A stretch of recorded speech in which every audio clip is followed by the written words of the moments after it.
I greet you in the mighty name of our Lord Jesus Christ. This is Bishop Dr. Wilson Kimani from Pacific Waves Television, United States of America, bringing you the word of God in this morning. Kichwa cha neno ni msifadhaike mioyoni mwenu. I want to read from the book of John, chapter number 14. Na ninataka nizungumze kwa lugha ya Kiswahili ili niweze kuwafikia wengi kutoka Afrika walio katika nchi ya Amerika na nje.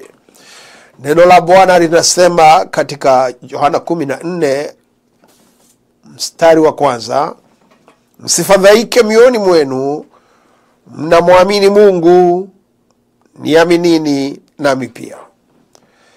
Verse 2, nyumbani mwa Baba yangu mna makao mengi, kama sivyo ningaliwaambia, maana naenda kuandalia mahali. Yesu Kristo alikuwa anazungumzia wanafunzi wake wakati mambo hayakuwa yamewaendea vizuri, mambo yalikuwa yamewaendea segemnenge. Hawakuwa na sababu ya kufurahi katika maisha. Walikuwa wamekutana na dhiki, walikuwa na sababu ya kulia, walikuwa na mambo ya kuomboleza, maana serikali ya Warumi ilikuwa inawakimbisha na kuwasumbua pande zote. Walikuwa hawana mali, walikuwa wengi wao wametoka katika uvuvi, walikuwa hawana majina makubwa, manake hawakuwa wasomi sana, na wengine wao walikuwa wameacha wake zao wakamfuata Yesu, kama mtume Petro alipomuuliza Yesu, na sisi ambao tumeacha wake zetu na watoto wetu tukufuate, habari zetu nayo ni namna gani? Yesu akawaambia, hapa kumukisha nifuata ni 100% na uzima wa milele.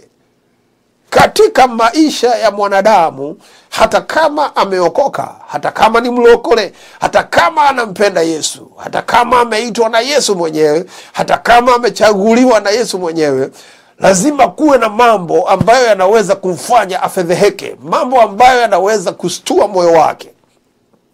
Nomu hakaukona maudu makumakia goro yake.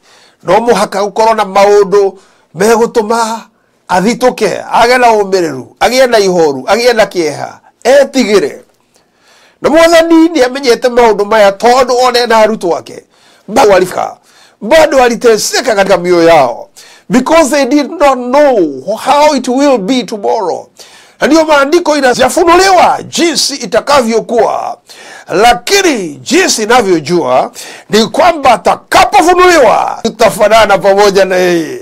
Kuna mambo ambayo katika maisha yetu hayajafunuliwa mwanadamu, na mambo haya ambayo hayajafunuliwa mwanadamu hata leo peke yake inamhangaisha, kwa sababu hana kazi, kwa sababu hana chakula, hana nyumba, kwa sababu hana vitu ambavyo vinahitajika kumsaidia kufanya mambo katika maisha.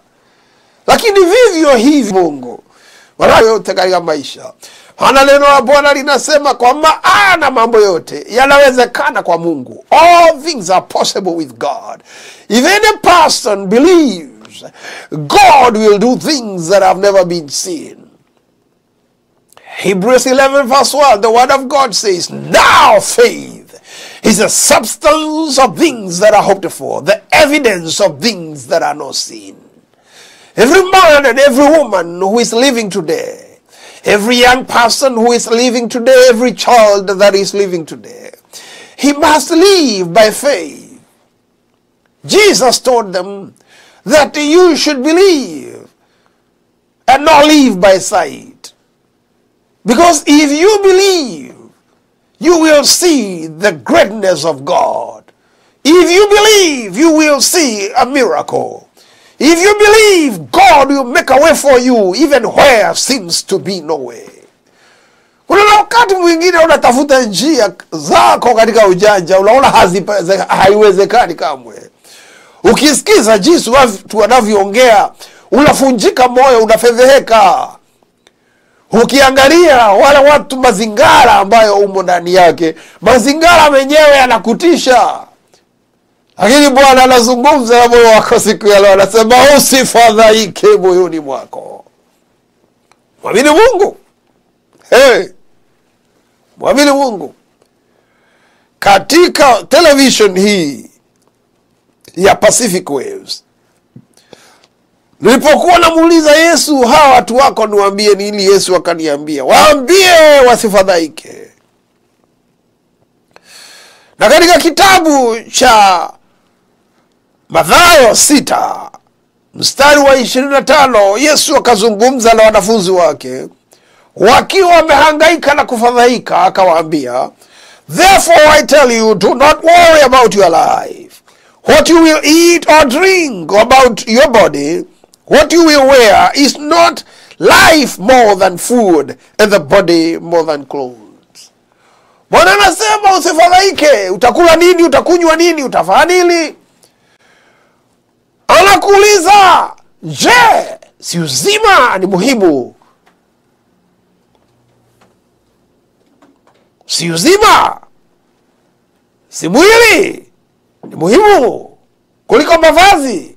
Si afya ni muhimu kuliko mavazi? Yesu akasema, msifadhaike. Usifadhaike utavaa nini, maana Mungu anakujali. Katika mstari wa 26 nao Bwana linasema, look at the birds of the air. Yesu alikuwa anazungumza na illustrations. Maana sometimes kuna jinsi Mungu anataka watu waelewe vitu ambavyo hawaelewi kikawaida. Na hapa Yesu akawaambia, muangalie ndege, maana kila siku, kila mahali ulipo, ndege utawaona tu karibu na wewe. Ndege wa Afrika ni tofauti na hapa kidogo, manake ndege wa Afrika ni nyama. Lakini ndege wa hapa ni pets. Sasa wanalishwa. Lakini wale hawalishwi na mwanadamu. Yesu alikuwa anazungumzia ndege wa Kiafrika. Na wale wengine hapa hawalishwi na mwanadamu. Yesu akasema, ndege wa angani, waangalie vizuri.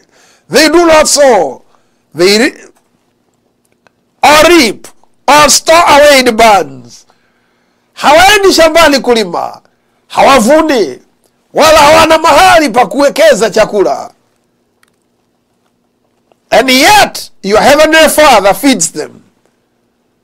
Na vivyo hivyo Baba yetu wa mbinguni anawalisha. Are you not much more valuable than they? Je, wewe si ni muhimu kuliko ndege?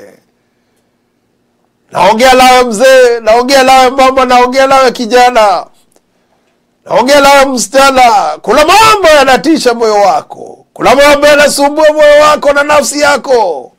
Kuna mambo yanakufanya usilale. Kuna mambo yanakufanya hata ushindwe kufanya kazi, kwa sababu unajiuliza, je, itakuwaje?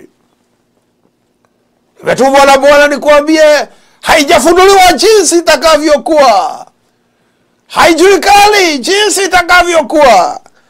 Lakini jambo ninalojua ni kwamba atakapofunuliwa tutafanana na yeye. Hatuna sababu yoyote ya kufadhaika. Can any one of you by worrying under a single hour to your life? Kuna mmoja wetu akifadhaika na hangaike sana. If you worry so much, can you be able to earn a single hour in your life?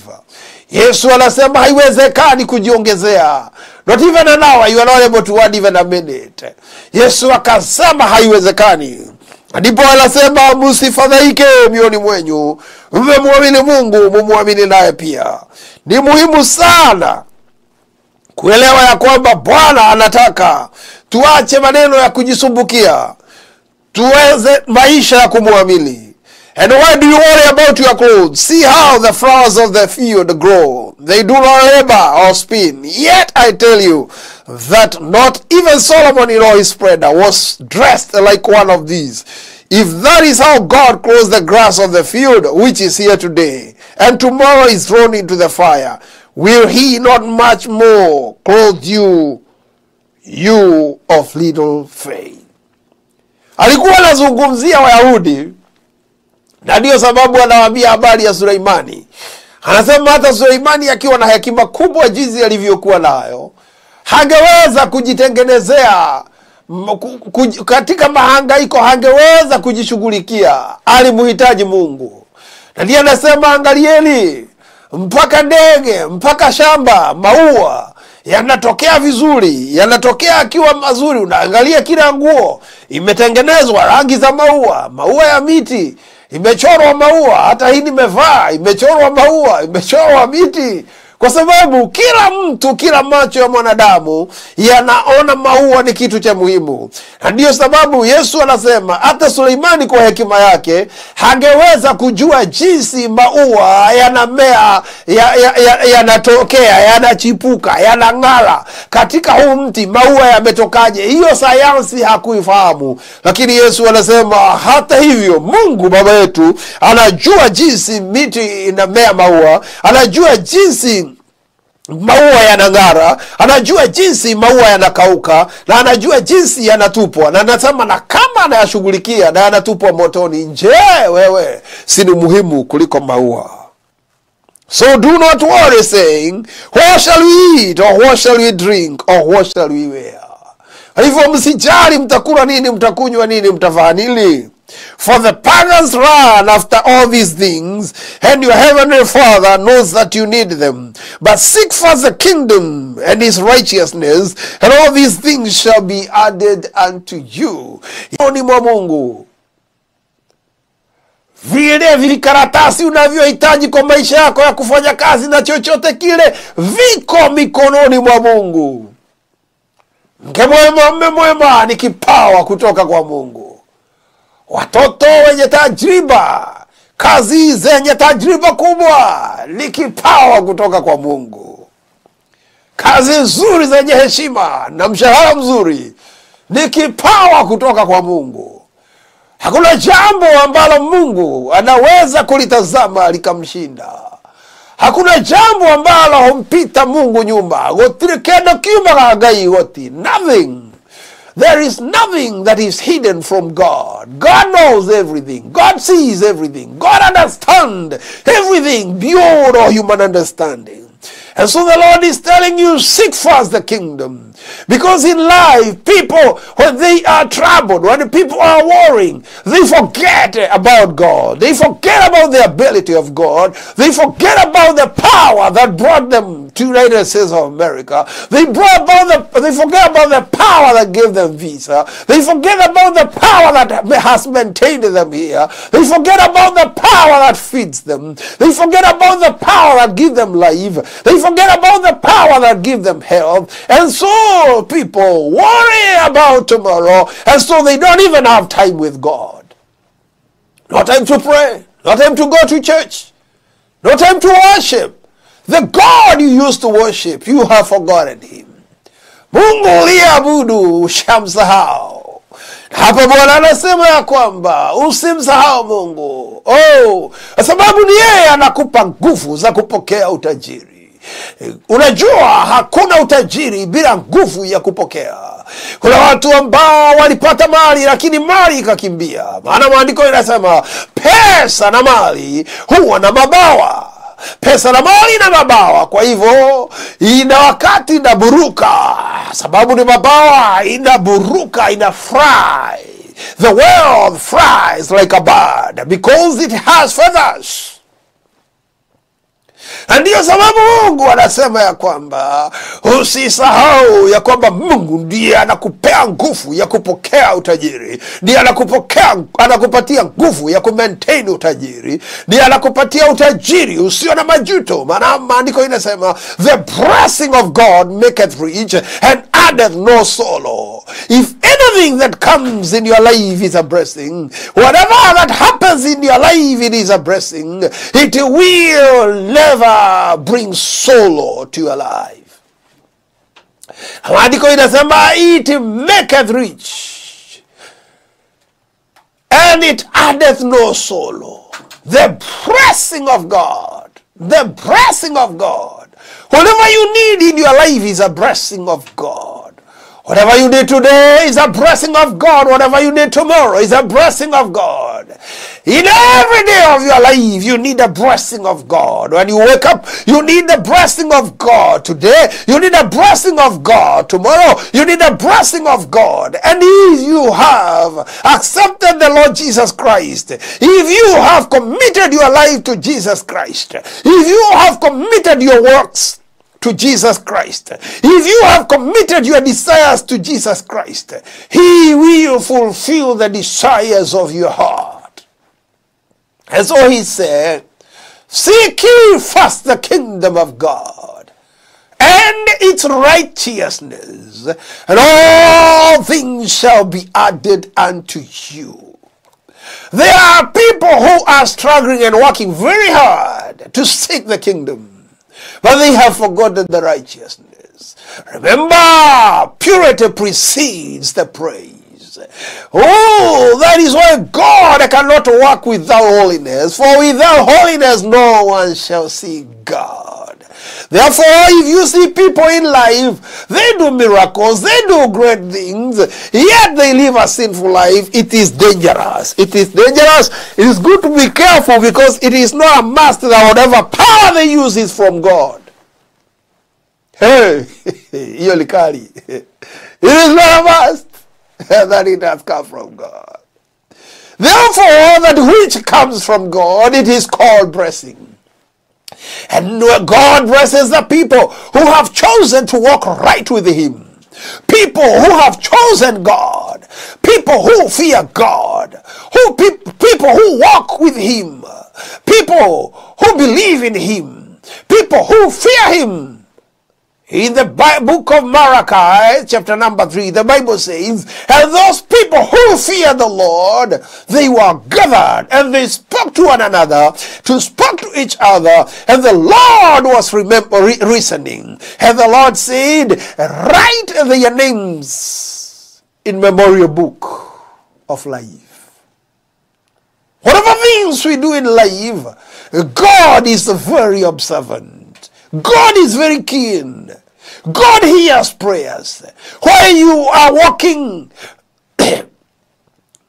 in a defined walk, where you are walking in wealth and prosperity, where you are walking in joy, it might be the prayer of your mother. It might be the prayer of your grandmother. It might be your prayer too. It might be the prayer of your pastor. He was praying and saying, God, can you bless the members of my church? Because he had suffered so much, and he thought, if God bless these people, he will reduce suffering from me.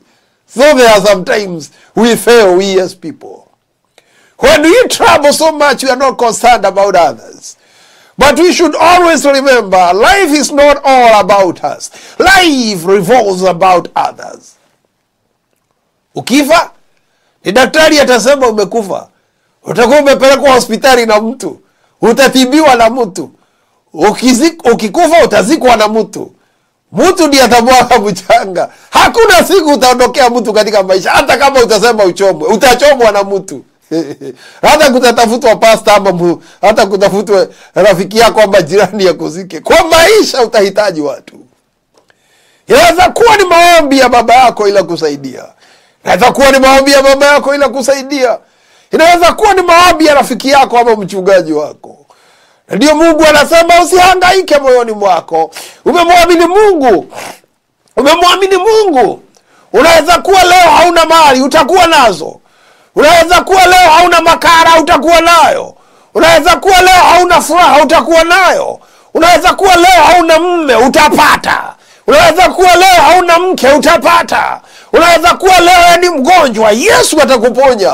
Yesu anasema ya kwamba usifadhaike moyoni mwako. Wacha haja zetu zote zijulikane kwa Mungu. Maana haja zetu akisha zijua, Mungu anaweza kutenda mambo yote. Yasiyowezekana kwa watu wetu, yanawezekana kwa Mungu. Yasiyowezekana na serikali yetu, yanawezekana kwa Mungu. Yasiyowezekana kwa marafiki zetu, yanawezekana kwa Mungu. Yasiyowezekana na Godmother na Godfather, yote yanawezekana kwa Mungu. Therefore Bwana anasema, seek ye first the kingdom of God and its righteousness, and all these other things shall be added to you. Therefore do not worry about tomorrow, for tomorrow will worry about self. Each day has enough trouble of itself. That is verse 34 of Matthew chapter number 6. Therefore, do not worry about tomorrow, for tomorrow will worry about itself. Worry is not a solution. Believing in God is a solution. Trusting in God is a solution. That is why the Lord is saying, worry will handle its own problem, because tomorrow has its own problem. I would pray that God may help you to live one day at a time. You believe in God today because He's the same yesterday, today, and forever. If God helped you yesterday, He can help you today. If God helps you today, He will help you tomorrow. Your children are in the house of God. Keep them, put them, maintain them in the house of God. Your property is in the house of God. Keep it, protect it, commit it into the house of God. The Bible says, commit your works to God, and He will give the desires of your heart. Let us pray. Heavenly Father, I give you praise and worship. I adore you because every time I pray you hears. I praise you because every time I pray you hears. I pray for the dear listener who is worrying because of today, because of the situation and circumstances today. It's my prayer that you may heal his heart, his mind, and his soul, and his spirit. And that you may strengthen his heart to believe. You may strengthen his spirit to believe and to trust in you. Because you have better plans for him. You have better plans for his future. You have better plans for his tomorrow. You have better plans for his children. I give you praise and I worship you. In Jesus' holy name I pray and believe. Amen.